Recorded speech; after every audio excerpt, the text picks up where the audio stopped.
For anyone under 30, I'm going to do a little experiment. I hold in my hand what is known as an FM AM radio, even as a place where I could put a wrist strap on it.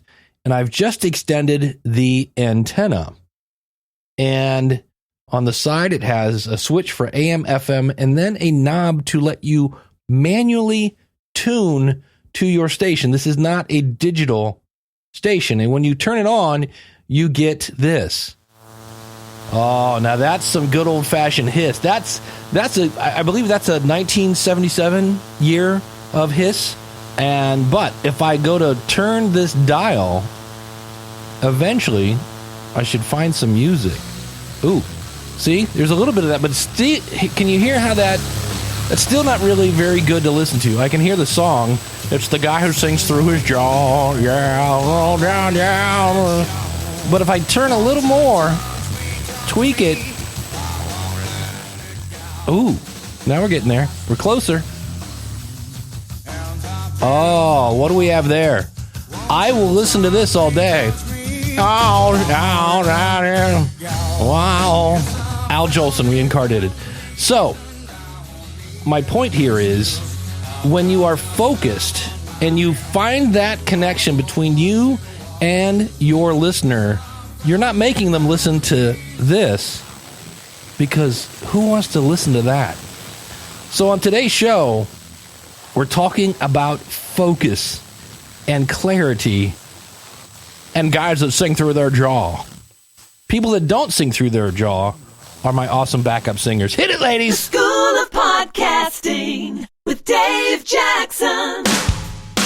Podcasting since 2005. I am your award-winning Hall of Fame podcast coach, Dave Jackson. Thanking you so much for tuning in. If you're new to the show, this is where I help you plan, launch, and grow your downloads. If you want to monetize your podcast, I can help you with that as well. My website is schoolofpodcasting.com. Use the coupon code LISTENER when you sign up for either a monthly or yearly subscription. And don't forget, that comes with a 30-day money-back guarantee. And as I was doing that little radio trick, I am not making this up. They went to commercial, and I was like, crap, I wanted some music to tune into. And let's not become radio. I know some of us are like, I'm going to start a podcast. It's going to be called The Interesting Podcast, where I interview interesting people and they inspire people.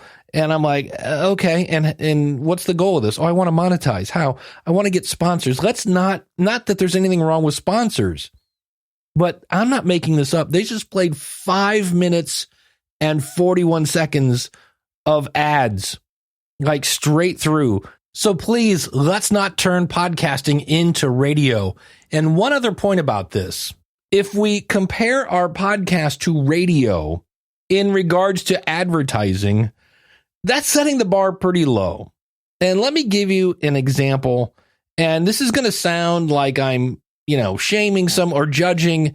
And that's because I'm judging this person. But on the other hand, sometimes you got to do what you got to do. But my ex-wife number one had a friend who would exchange bodily favors for crack. And there were times when my ex-wife and I would be having a discussion at a raised volume, and she would say things like, well, at least I'm not as bad as so-and-so, that would, again, exchange bodily favors for drugs. And I was like, I hope so. So if we look at our podcast and we start jamming more ads into our content to the point where we're like, geez, another one? She's another one? Let's not do that, because that's what radio did. Radio, there's a great documentary on Amazon called Corporate.fm. Everyone should go watch that. I'll put a link in the show notes. But at some point, they were like, all right, let's quit growing the audience and let's just see how much money we can wring out of this thing. But with that said, when they played the 5-minute ad, 2 of them I'm going to play now. And people are always saying, how do I grow my audience? Well, here's one way. On the Ridiculous podcast, take a deep dive into the absurd side of criminality with tales of capers and cons that are 99% murder-free and 100% ridiculous. Listen to Ridiculous Crime on the iHeart Radio app or wherever you get your podcasts. So that was the first commercial at the beginning of this 5-minute and 41-second commercial break. And here was their last one. Know why we made the free iHeart Radio app? Why? So you can bring your favorite radio station, just like this one, and thousands of others with you everywhere you go, right on your phone, along with tons of specially curated playlists to fit any mood or activity, from chilling out to working out. Ooh, and podcasts, literally hundreds of thousands of them. True crime thrillers, the latest headline news, sports. You'll find plenty of podcasts that are perfect for you. So start listening free now when you download the iHeart Radio app. Discover music, radio, and podcasts you'll love. And as a person who does tech support for the company Libsyn, that's LIBSYN.com, it's short for Liberated Syndication. Use the coupon code SOPFREE to get one full free month. I see a lot of interesting things from podcasters, and the one that always makes me scratch my head is when podcasters do not list their show in every single directory, including iHeartRadio, which is telling all of their listeners. Now, you have to assume that by the 5-minute mark of this advertisement segment, nobody's listening to that. They've tuned out after about the second or third, I don't know, sixth commercial. But in the event somebody's listening, they're saying, hey, you can get podcasts on the iHeartRadio app. And there are many people who are not on iHeartRadio. There are a ton of people who are not on Amazon. Have you ever heard of that company?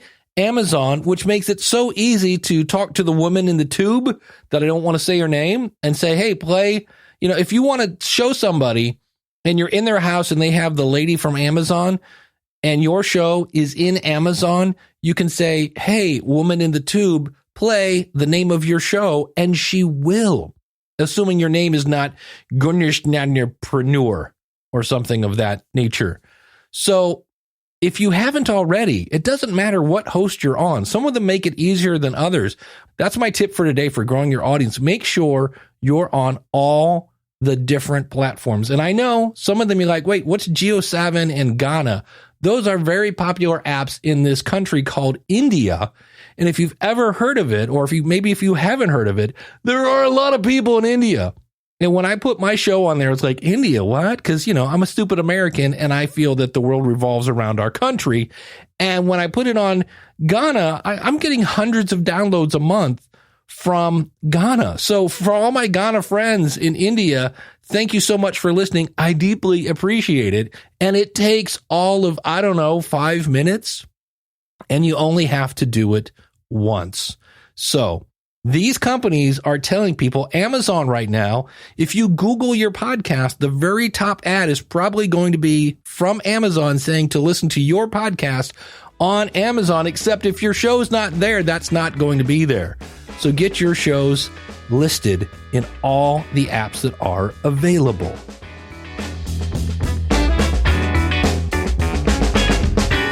Have you done it yet? Come on, everybody's doing it. Doing what? It's the question of the month. I need your answer by February 25th, 2022. And if you look at your calendar, that's like right around the corner. And this month's question is, what are you doing to grow your audience? And do you think it's working?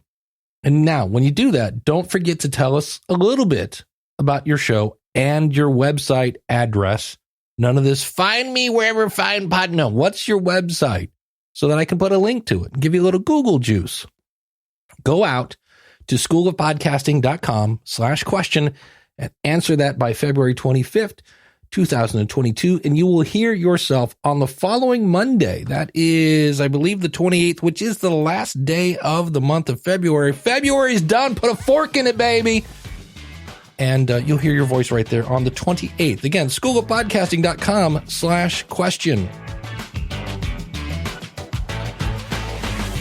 I am almost Santa Claus is coming tonight excited because I found a book I really like and I am only 30% through it. The book is called Find Your Red Thread. Make your big ideas irresistible. And the red thread is basically, I'm going to boil this down real quick, is you probably don't remember what it's like learning how to tie your shoes because you've just done it so many years. You're like, what do you mean you can't tie your shoes? Come on, it's easy. But the red thread concept is you bring a red thread with you so that you can find your way back to what it was like when you didn't know what you didn't know. And the reason you want to do that is you want to explain, in this case, your podcast in a way so that those people who need your podcast go, oh man, that podcast sounds like the answer to my dreams. And I'm going to talk a little bit about it, but I don't want to talk about it a lot. I know that sounds weird because I've asked the author, Tamsin Webster. So first things first, how cool is the name Tamsin? That's got to be up there with Liberace. I mean, I don't know. I've never heard the name Tamsin. I think it's cool. And like, she's up there with like Evo, Mr. Tara. Like, if you just say Evo, you know it's Tara. There's only one. So that's cool. Her last name is Webster. And the reason that should ring a bell is because of Tom Webster. Tom Webster is one of the great guys over at Edison Research that does all those awesome stats about podcasts. And so how did I hear about Tamsin? That's right, from her husband, which brings me back to the point we just talked about, listing your shows in different directories. Is your parents, are your children, are your aunts and uncles and cousins, do they know about your podcast? Because if somebody says something about blah, blah, blah, true crime, because apparently that's the only genre that exists, and somebody says, yeah, I watch true crime stuff, and they go, oh, my second cousin through marriage twice reserved does a podcast, and then they show them how to get your show. So make sure your friends and family, because that's how I found out about this book. And I would be more done with it. I would be through the book more, except I have to keep stopping and highlighting it. Links will be out in the show notes. schoolofpodcasting.com/815. And so she's talking about how do you get your message to your audience? And part of that is knowing who your audience is. But in some cases, your audience is looking for something and they're asking the wrong question. So let me give you an example of what I mean by this. If I see somebody and they go, hey, I have the whatever microphone, I'm thinking of replacing it. What's the best microphone? Now that sounds like a perfectly normal kind of question. What's the best microphone? I already bought this one and I'm not really sold on it. The better question that you could ask then is, well, why are you thinking of replacing it? Or do you not like the sound of your voice? If so, what's wrong with it? But maybe somebody doesn't want to say, hey, I hate the sound of my voice. How do I fix it? But sometimes you have to go out and answer the wrong question so that you can build a relationship with the people to point them in the right direction. So you have to know, what is my audience searching for? So for instance, if I said, well, everybody in my group is trying to find more downloads. And if you notice something in the last couple of episodes, I used to say, I will help you grow your audience. Podcasters aren't, yes, they want to grow their audience, but they measure their audience in downloads. So I'm trying to talk in the language, the native tongue of the podcaster. So yeah, I realize I'm pulling back the curtain and letting you know, hey, here's how I'm using words to get you to do what I want you to do, is join the School of Podcasting. Let me give you another example of this. How do I find guests for my show? I see that a lot. And I kind of want to go, well, how would you, if this was a party, wouldn't you just go up and talk to somebody? And this is the digital age, so why don't you just email them or something like that? So another question is, who has the information my audience needs and is willing to share it? That's really what they should be looking for, not where do I go to find my show? Because I'm pretty sure in the same way that everybody that watches a YouTube video knows how to like, subscribe, and smash the bell, but yet every YouTuber says that. You know why? Because it works. I'm pretty sure every person listening to this right now has probably heard of this search engine called Google.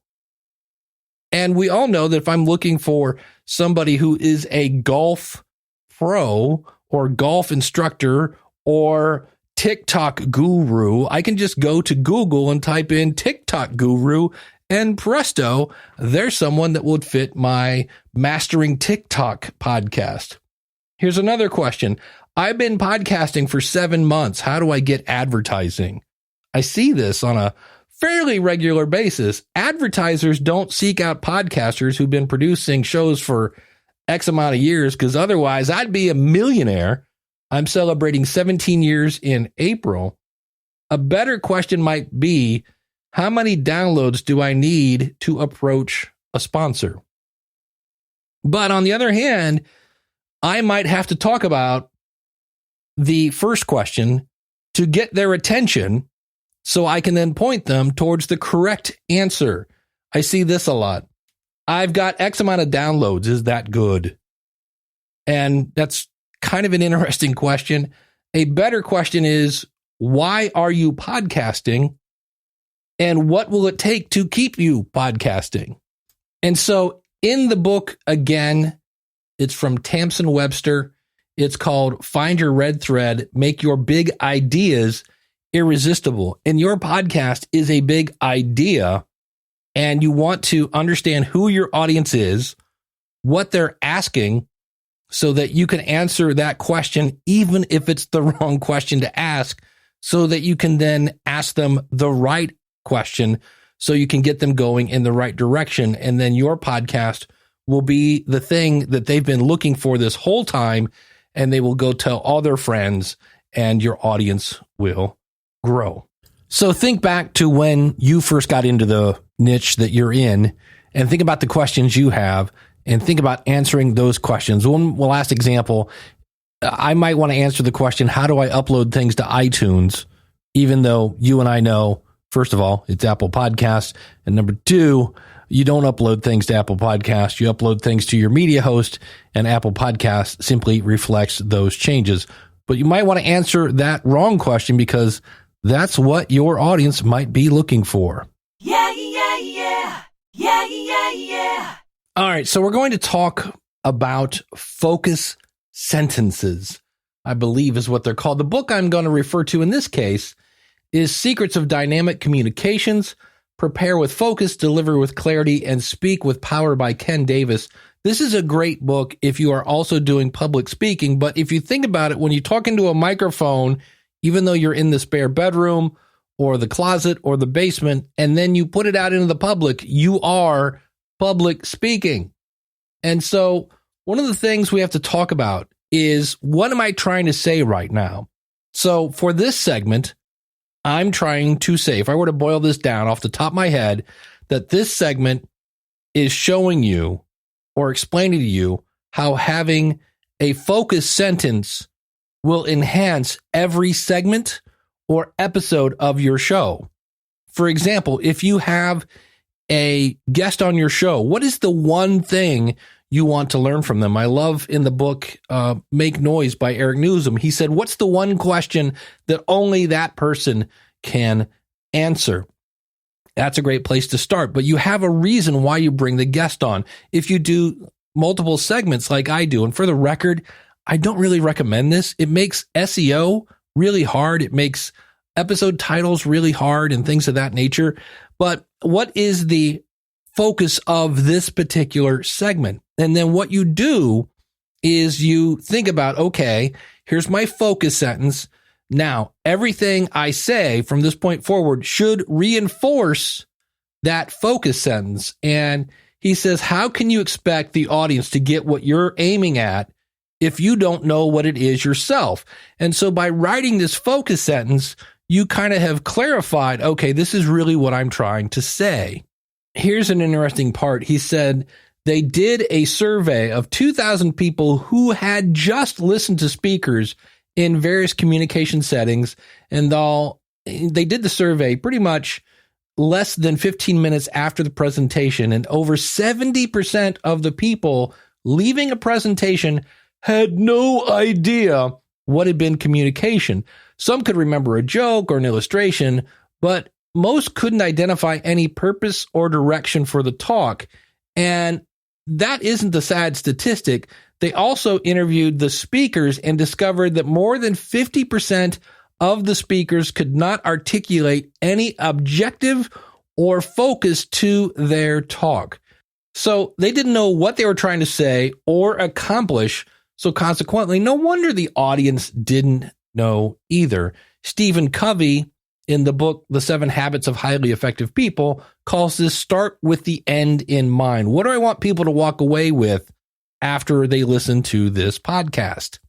And Ken also says to make it as clear and as powerful as possible. It is necessary to know exactly what you want to accomplish and then keep only the material that will contribute to the objective.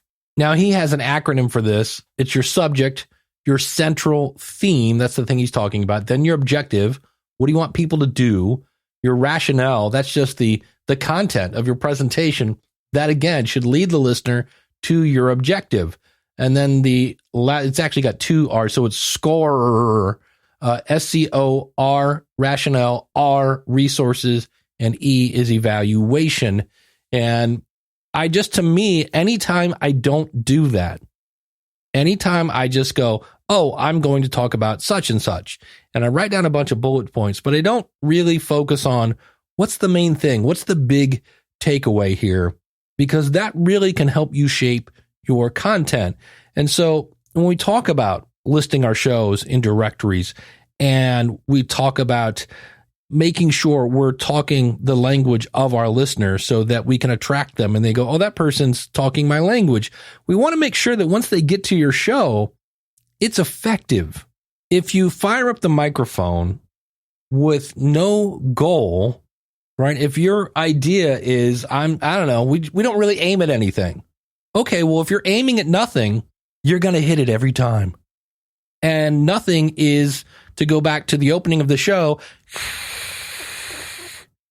who wants to listen to that? Just endless noise.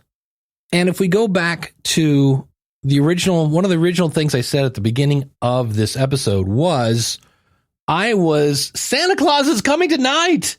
Excited because I found a book that is just making me, what is this book doing to me? It's making me think, I think is the big one.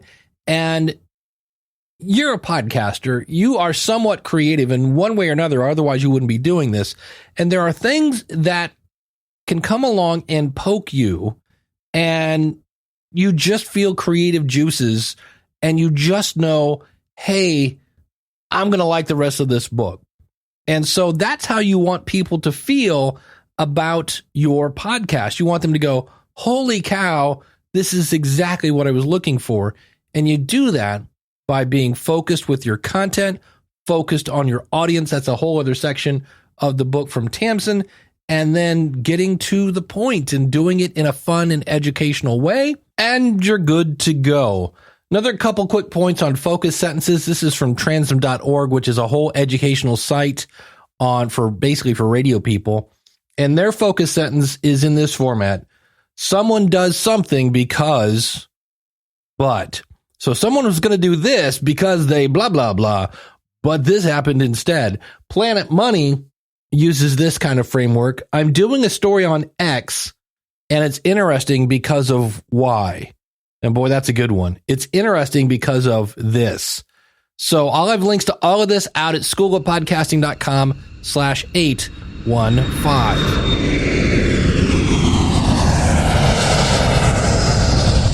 Oh man, I am so ready to hang out with my podcast family. I will be in Nashville March 7th through the 11th at 2 different events. March 7th through the 8th is the Spark Media Conference. I will be attending that and working in the Libsyn booth. The National Religious Broadcasters is from March 8th through the 11th. I'm excited there because they gave me 45 minutes to talk about podcast monetization. And if you didn't know, I have a book, Profit from Your Podcast. If you go over to profitfromyourpodcast.com/book, I will actually sign one for you, or you can just pick it up on Amazon. Again, schoolofpodcasting.com/815 is where you can find everything I'm mentioning. And Podcast Movement Evolutions. I will be there at the Libsyn booth. That is March 23rd through the 26th in Los Angeles. If I didn't mention it, the National Religious Broadcasters is in Nashville. And then in May, I just watched the promo video for this, and at the 1 minute and 8 second mark, you can watch me play the guitar for about a half a second. And what I hate about this is, for some reason, when I play the guitar and I start playing leads, I chew on my tongue. It's not attractive, and that's what I'm doing. But I'm talking about PodFest. That is May 26th through the 29th in Orlando. That is always a blast. All these are fun. PodFest is a little more focused on the independent podcaster, where Podcast Movement has a little more industry people involved with it. Both are great, always a great time, and you always make great contacts there. And I'll have links to all of this out in the show notes. It's always good to get your tickets early. And if you plan on attending, get that hotel early as well. One thing I want to mention, if you've been emailing Dave at schoolofpodcasting.com for the better part of a month, I have not been getting those emails. I have now figured that out, thankfully. But if you're like, man, that Dave guy is rude, he never returns his emails. Yeah, they were going into nowhere. And when we finally figured it out and I was able to access my inbox, I literally have like 1,300 emails to sift through, which, hey, that sounds like fun. What did you do Saturday night that was exciting? Yeah, I went through 1,300 emails. So I apologize if you've been trying to get a hold of me and couldn't reach me. And if you look at if you look at your phone right now, we're at the 26-minute mark. And I usually go somewhere around 30 minutes to 40 minutes, maybe 45. But here's the thing, and this is why I hope you trust me. I don't have anything else to say right now. And I could sit here and ramble on, but I don't want to waste your time. So how long should your podcast be? It needs to be as long as it needs to be to say what you got to say. And then you basically tap out and say, thank you so much for listening. My website is schoolofpodcasting.com. Don't forget to use the coupon code LISTENER when you sign up. If you want more things to listen to, schoolofpodcasting.com/subscribe. You can subscribe and get all the back episodes. Schoolofpodcasting.com/newsletter will get you to my newsletter if you want more content. But I got nothing else to say besides thank you so much for listening. Tell a friend if you like the show. And until next week, take care. God bless. Class is dismissed. If you like what you hear, then go tell somebody. If you like what you hear, then go tell somebody. Yeah, there are 1.38 billion people in India. That's amazing.